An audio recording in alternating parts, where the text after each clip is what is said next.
Cuando hablamos de un hogar en Chile, por ejemplo, ¿cuántas personas habitan un hogar? Pues tradicionalmente estamos acostumbrados a estar como incorporados. Sí. Hablamos de 4. Claro, por ejemplo, yo me acordaba para el gran corte, Los cortes, X claro, clientes, ya hay que multiplicarlo por tantas 4 familias, por las personas claro, que habitaban exacto, el hogar. Claro. claro.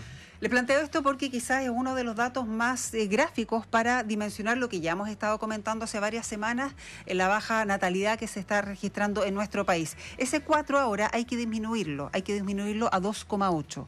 Que es uno de los datos que arrojó el censo, que ayer entregó algunos de los datos. Los hogares del país en Chile tienen en promedio 2,8 personas. En promedio. En la comuna de Lo Barnechea eso está liderando en nuestro país con 3,5. O sea, ni siquiera las comunas que más lideran... No llegan a 4. Exactamente. Es solo uno de los datos para que dimensionemos de qué estamos hablando. Claro, queremos entender estas cifras, queremos conocer otros donde debemos poner el foco. Entiendo que hay una corrección de omisión censal, ¿no es cierto? También en camino, no sé cuánto irán a variar estos datos, pero lo vamos a hacer justamente con el director nacional del INE, Ricardo Vicuña, esta niña a esta hora. ¿Qué tal? Muy buenos días, director, ¿cómo le va? Hola, buenos días. Hola, buenos días, Loreto y Álvaro, ¿cómo están? Todo bien, interesante un dato que es crucial, ¿no es cierto?, para entender justamente lo que nos dicen las cifras, con miras a las políticas públicas que a partir de estos datos, ¿no es cierto?, deben ser diseñadas e implementadas. ¿Dónde pondría usted el foco en este proceso que empieza a arrojar los primeros datos, Ricardo? El foco yo lo pondría en todos los componentes demográficos que hemos dado a conocer el día de ayer, porque en esta primera entrega nos hemos concentrado en entregar los datos de población total censada, y esto a distintos niveles regionales y comunales, pero no solamente la población, sino que las características demográficas. Entonces tenemos datos tanto de edad como de sexo. Entonces, mirándolo desde el punto de vista de la edad, que es la pregunta que estamos tratando de responder por la vía del tamaño del hogar, damos cuenta de un fenómeno bien interesante que se refiere a la disminución de la participación de los grupos más jóvenes de la población en el total, y a su vez un aumento de la participación de las personas mayores de 65 años en el total. O sea, las personas haciendo un cálculo bien simple que yo creo que es bien ilustrativo. El año 92 nosotros teníamos, por cada 100 jóvenes menores de 14, teníamos solamente 22 adultos mayores de 65. Con los datos del censo, ese número sube a 79. O sea, casi hay 4 veces más mayores de 65 respecto a menores que lo que había, digamos, en el censo del 92. Y esto lo que nos habla en el fondo es que la fecundidad en el país ha tenido un proceso de disminución muy importante y acelerado, por lo tanto hay menos nacimientos, las mujeres están teniendo en promedio menos niños y niñas durante su periodo de edad fértil.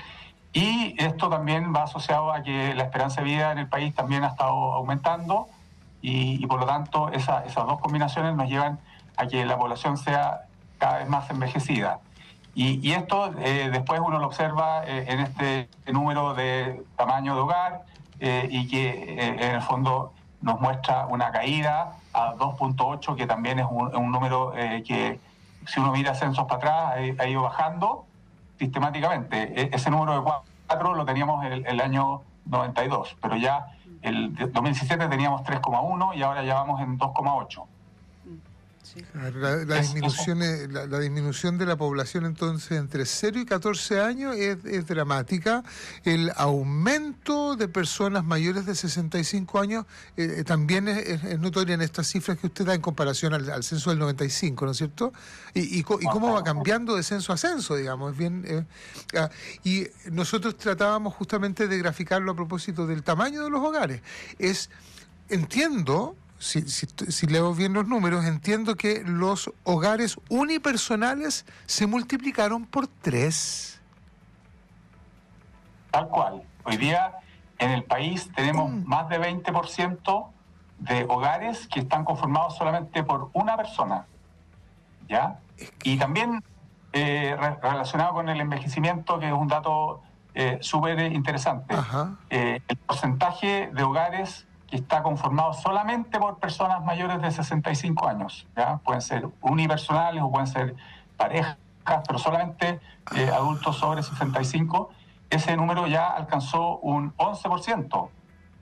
O sea, se duplicó también hogares donde hay uno o dos personas, bueno, los dos, ella y él, o quienes sean, ¿no es cierto?, pareja, lo que sea, los dos tienen 65. Claro, hogares, ahí no nos fijamos tanto en el tamaño, puede ser uno o dos, solamente mayores de 65.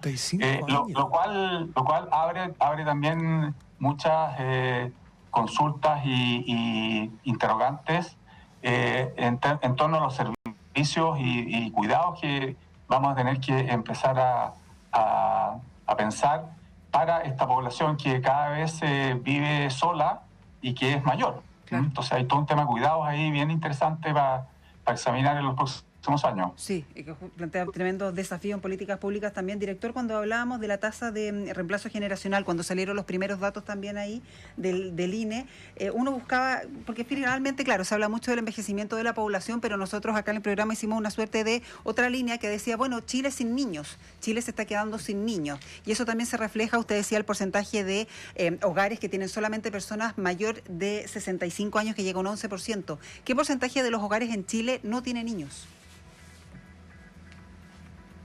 Ese dato no lo tengo en este momento. Lo que sí tengo tal vez el complemento, ¿ya?, que es el porcentaje de hogares que tiene niños hoy día, que es el 33%, menores de 15 años. ¿Ya? Entonces será 70 y tantos por ciento que no tiene niños.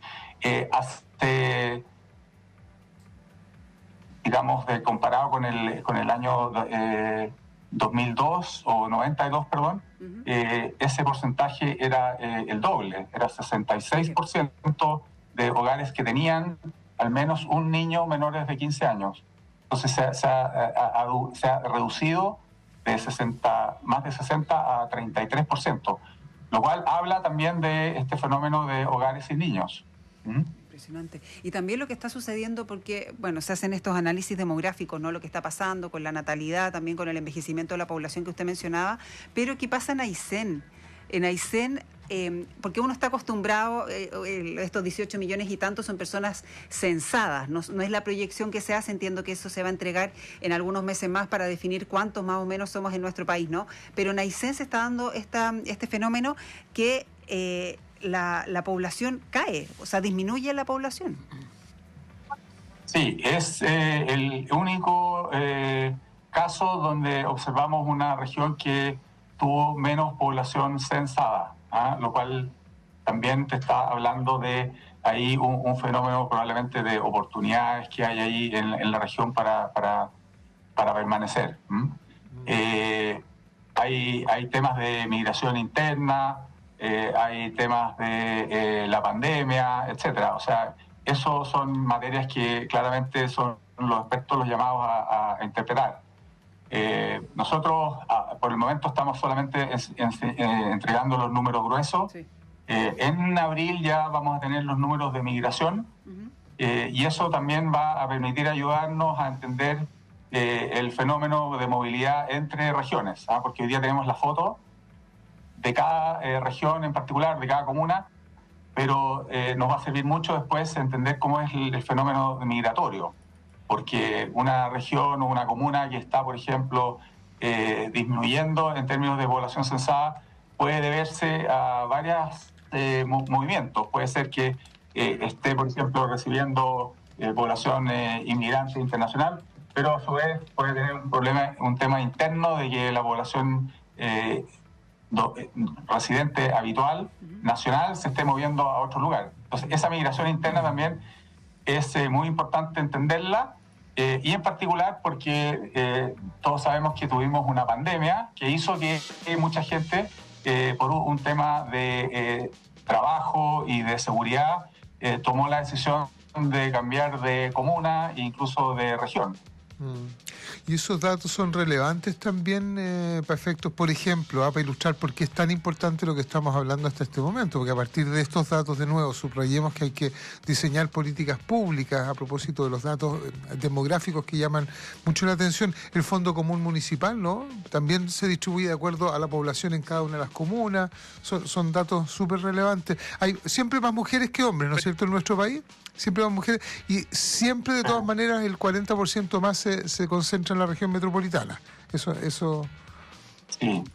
El porcentaje de mujeres alcanzó un 51,5% y de mujeres un 40%, de mujeres un 51,5% y de hombres de 48,5%. Y hace tan solo 7 años atrás, en el censo del 2017, era un par de décimas menor mujeres y un par de décimas mayor hombres. Era 51,4 en el caso de las mujeres. Podría jugar la migración ahí, que son datos que se van a entregar en abril, ¿no es cierto? Y también podría haber algo que influya en eso, ¿no? Hay que esperar el análisis más fino, ¿cierto? El cruce también. Sí. Esto es como la entrega por capítulo. Por capítulo. Estamos jugando este primer capítulo, que es el que probablemente mucha gente más ubica de un censo, que es la población, los hogares, las viviendas. Pero después, ustedes se acuerdan que nosotros en el cuestionario teníamos 50 preguntas, claro. Entonces hay una riqueza ahí de datos muy grande y que vamos a ir entregando por el capítulo mes a mes. Claro, entonces el próximo mes tenemos fecundidad, tenemos, por ejemplo, migración. Después, en mayo, tenemos todo lo que tiene que ver con las viviendas, porque este es un censo de población y vivienda. Sí. Y ahí tenemos toda la discusión de la materialidad de las viviendas, de los servicios que tienen las viviendas, todo el cálculo que después hace el Ministerio de Vivienda sobre déficit habitacional, claro, con estos datos. Y ya en junio entregamos todas las preguntas que no han sido entregadas previamente, que ahí también hay temas de escolaridad, temas de discapacidad, de pueblos originarios, credos, etcétera, etcétera. Vamos a estar esperando entonces ahí los siguientes capítulos para comentarlo. Ricardo Vicuñas, director nacional del INE, muchísimas gracias. Gracias a ustedes, encantado. Gracias, director, muy buen día.